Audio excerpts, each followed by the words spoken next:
Hi guys, today we're going to be working on this cherry blossom design just in time for the Cherry Blossom Festival, and it's really pretty easy. This is a combination of freehand and also some stamping, so if you'd like to see how I did it, just stay tuned. Before we get started, I thought that after all the comments on the domino nails that I would take just a minute to talk about patches. And they're so normal for me, but I guess I shouldn't expect every viewer to have seen every video. I know I have a lot of new subscribers, but basically, if I get a little tear in the nail, like you can see right there on my ring finger, I use patches to hold it together and allow it to grow out. Using acetone can wear away at those patches, and when I filmed the domino tutorial, I did need to change them. You can obviously see that they look much different in this tutorial as I just redid them, but I'll include a link to my patching videos for those who are interested to learn more and get on with this cherry blossom tutorial. I've already got a base of Orly Bonder on my nails, and for my background color, I'm going to be using Zoya Blue. I had a few comments on my Zoya haul that a couple people found Zoyas to be very sheer, and that's not really something that I've had a problem with. I think if you were very careful with this, you could even get away with just one coat. So you can see that it being sheer is not really a problem, but I'm just going to go ahead and add this for my background color.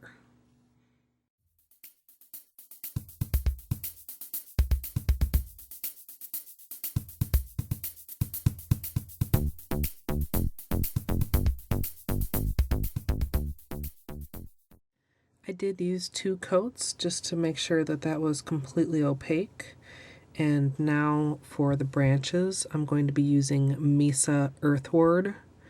And you'll probably have to find an alternative to this if it's not something you already own, as I'm pretty sure it's discontinued.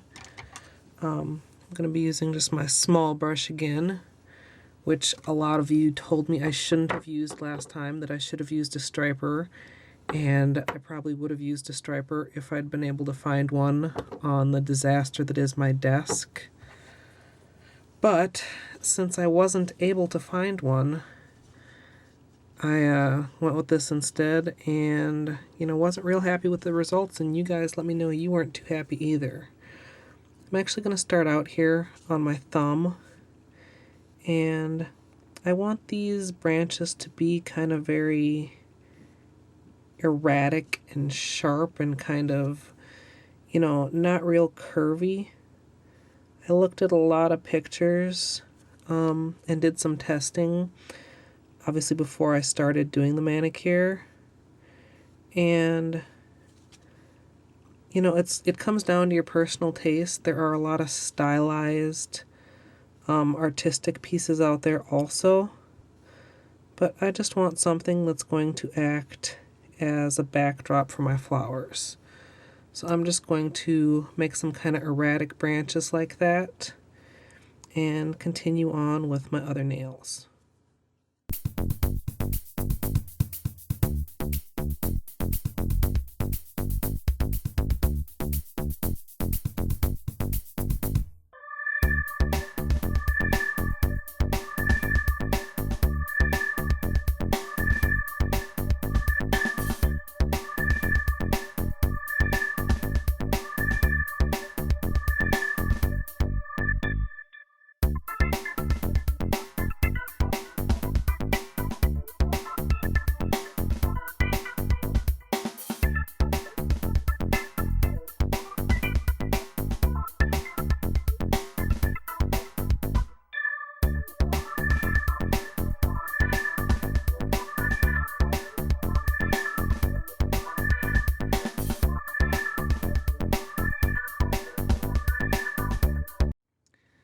Now, as far as painting on your non-dominant hand, for example, I'm right-handed, so when I was painting my left hand first, it was, relatively easy.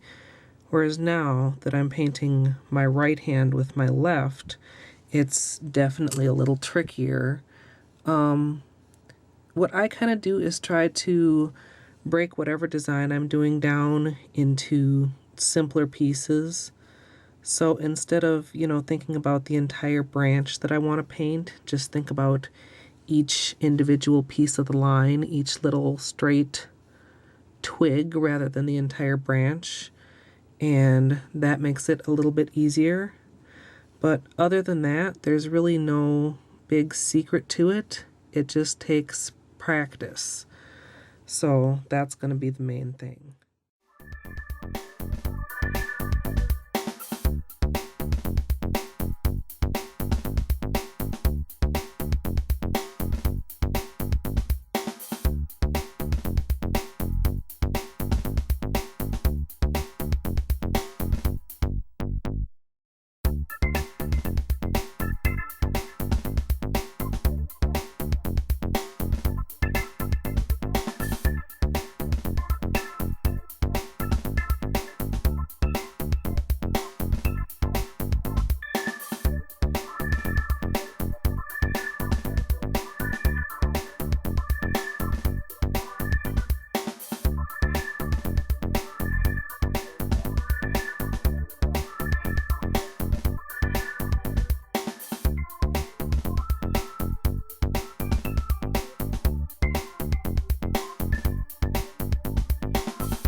You want your branches to be pretty much dry before you go on to the next step, and that of course is going to be the flowers.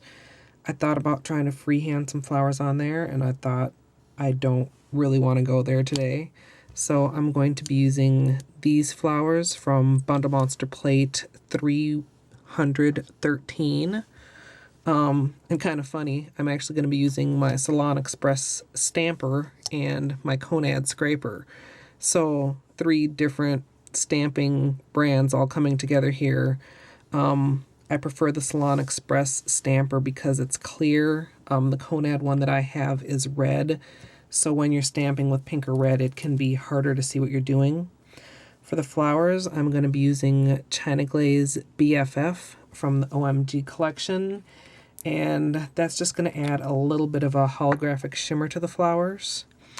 If you don't know too much about stamping, I'm going to go ahead and refer you to my stamping tutorials. I have kind of a Conad FAQ series. I don't generally show tutorials unless they're part of a larger nail art design. So I'm not really going to go much into the details. I'm just going to use it to start stamping some flowers on here. And I'm going to show it down low, I guess I could say, as long as possible, but I don't usually do my stamping that way, so I may switch the camera angle so that it's a little bit more comfortable for me to do. I don't know if it'll actually be easier to see, but I'm just going to continue that all over the nails on both hands.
So I went ahead and stamped a lot of flowers because when they're in full bloom, cherry trees really do have thick clusters of flowers and they're really dense. And most of the flowers I saw had a slightly darker pink center. So I'm going to take China Glaze QT and I'm going to add just a dot of pink inside some of the flowers, especially the ones that have, blue peeking through the background, just so that that's a little bit more realistic.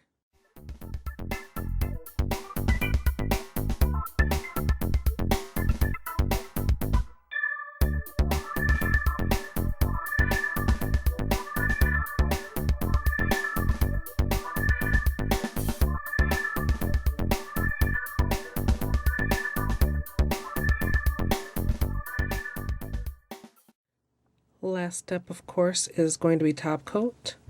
I'm using Seche Vite as I normally do, and that's just going to level everything out and kind of seal in your design.